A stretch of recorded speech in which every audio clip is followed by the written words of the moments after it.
What's going on, my people? Precise progression, 97, 100 shots in this mental Mac 11.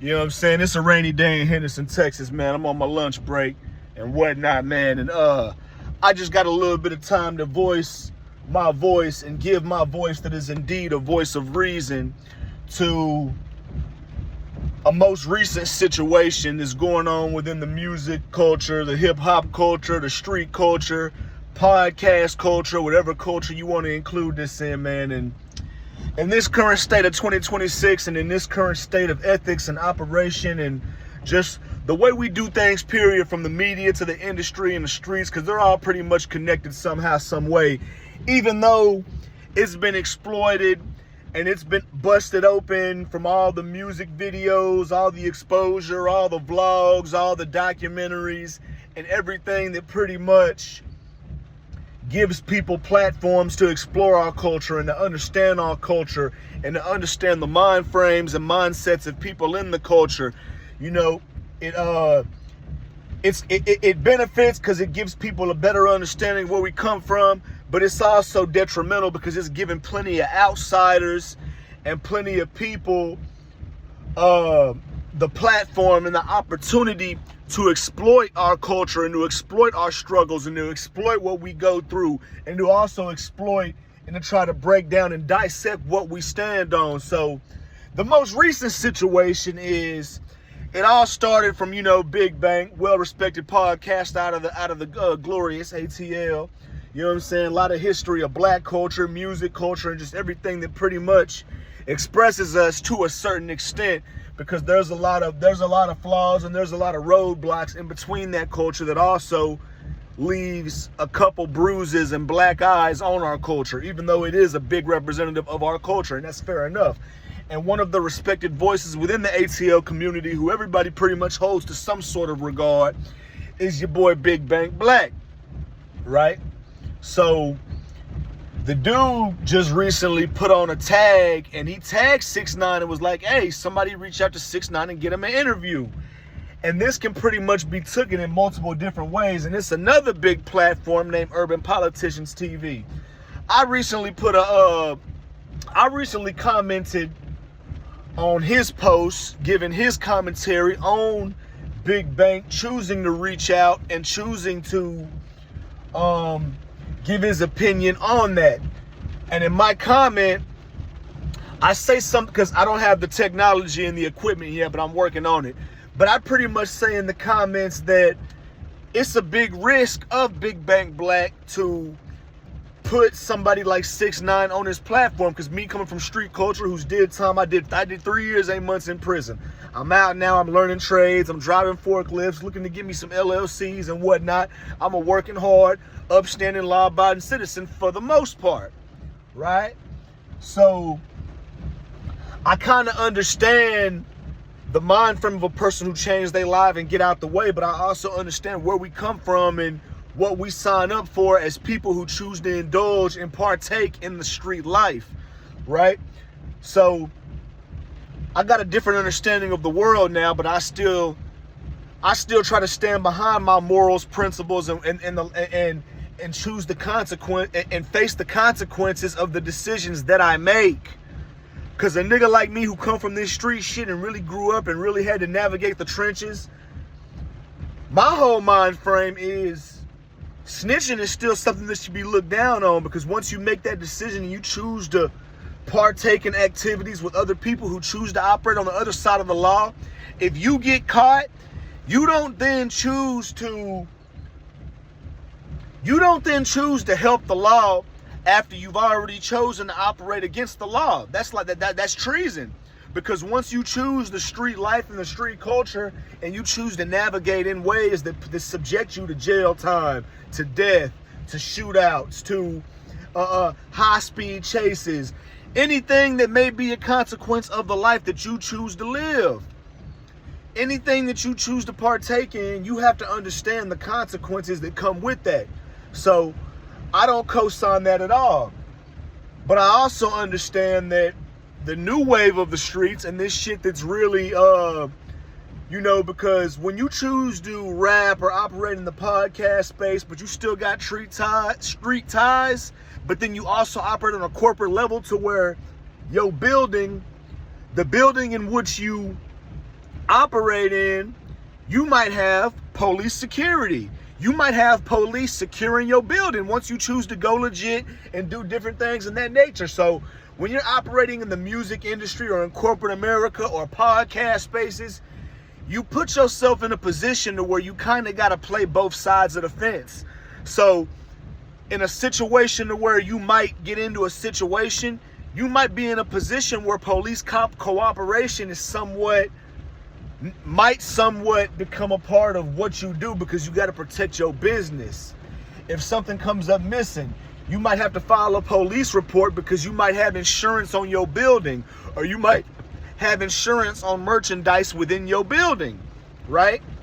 But it's also not up to you to implicate nobody, to give no descriptions, and to help the police lock up another man that operates in the same field that you also chose to operate.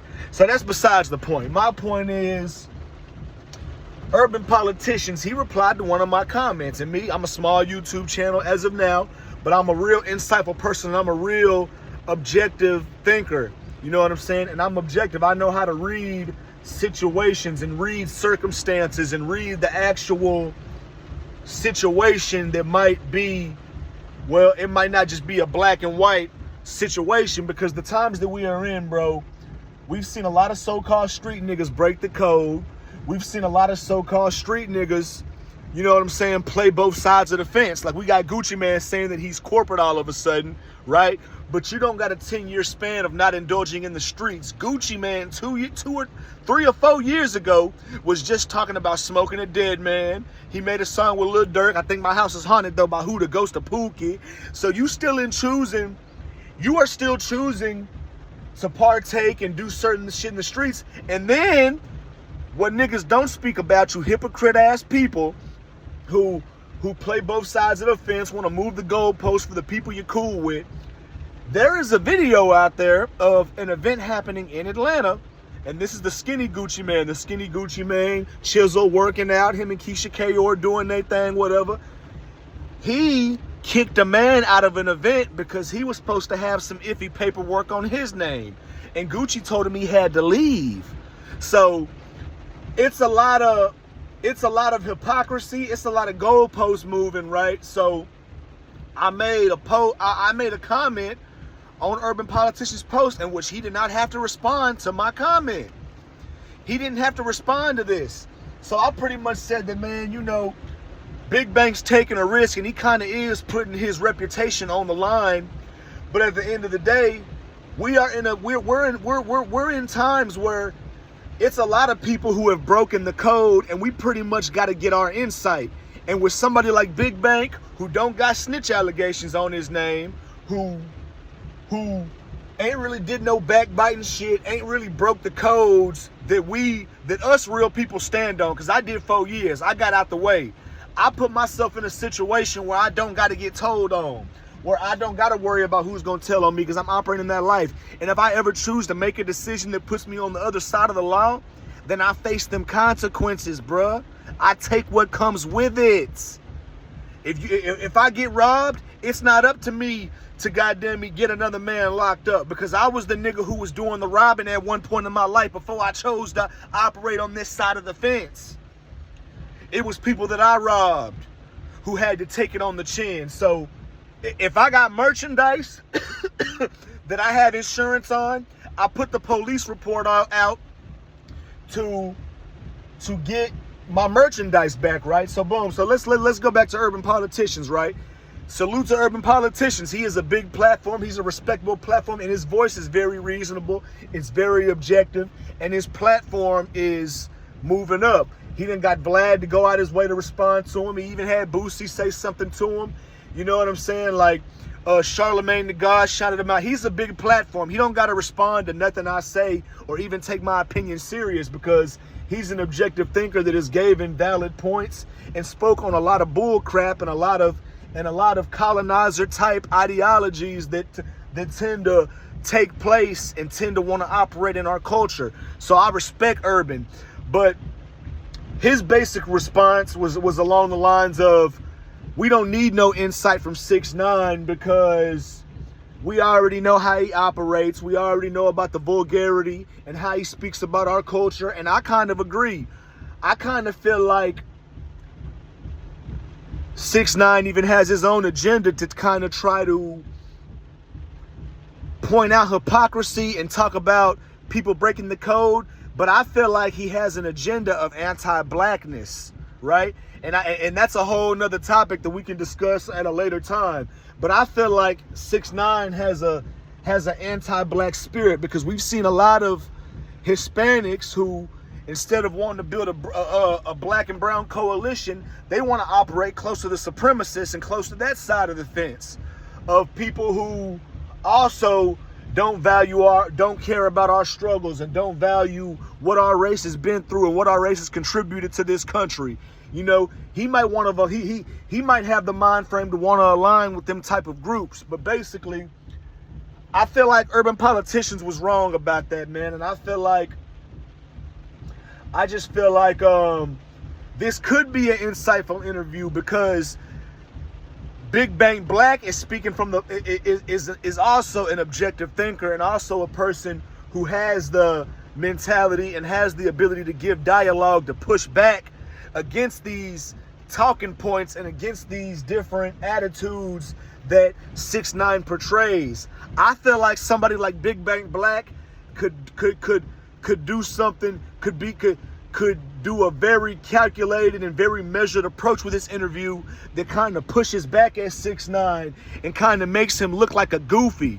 You know what I'm saying? Because he acts like he wants to point out hypocrisy, and he acts like he wants to expose how people move the goalposts and how people ride with snitches and co-sign snitching of people that they like and people that they get along with.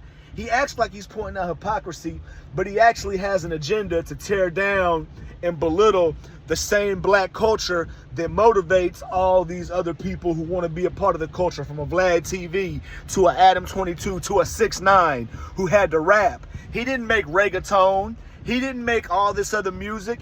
And you know what I'm saying? If Big Bang is able to take that approach towards dissecting and towards breaking down 6ix9ine's talking point and his mind frame towards this, I feel like this would be a very good interview.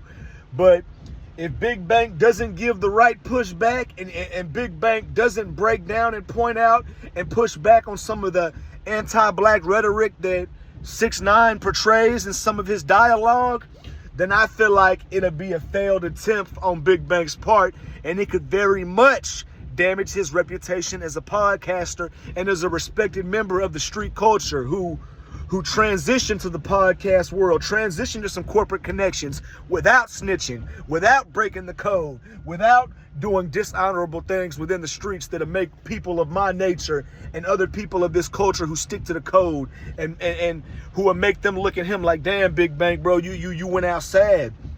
So if Big Bang fails to give pushback, then I agree this might do damage to his platform and to how people look at him. But if he gives the right pushback and actually goes at 6ix9ine in a calculated way that points out the fact that, you know what I'm saying, 6ix9ine should not live his whole life trying to push back and trying to justify his telling against somebody else's telling, because it's pathetic, bruh. It's pathetic. It's weak. You know what I'm saying? You spend your whole career justifying you being a rat. You know what I'm saying? And some of his content is electrifying. Some of it is entertaining. But I feel like it should be blackballed and it should be pushed back on, because at the end of the day, you a clown, bro. You know what I'm saying? You got beat up. You got your stuff took. A lot of these dudes who told, they just didn't want to do time. But a lot of these dudes, they was actually putting real pressure in the streets before they told. You got beat up, 6ix9ine. You got put in that, you got put in headlocks and give noogies and stuff like that. You know what I'm saying? You can't fight. You know what I'm saying? You ain't never did nothing gangster. You just had an image that was sellable for 2 years, bro. Them dudes beat you up. They took your baby mama down through there. You know what I'm saying? Took your baby mama to Pound Town. You can't justify what you did while pointing out the hypocrisy of them, because you never did nothing, bruh.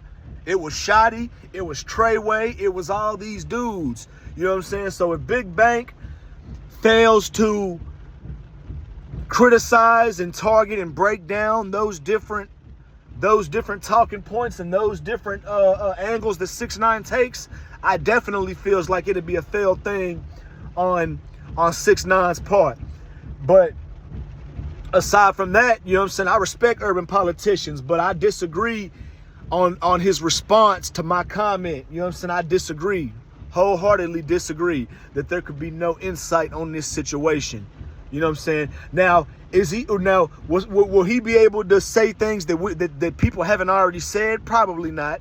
But a lot of these podcasts that he goes on, people don't push back on the fact that you can't live your whole career trying to justify snitching when you got beat up by your contemporaries. Your contemporaries beat you up. A lot of these dudes didn't tell.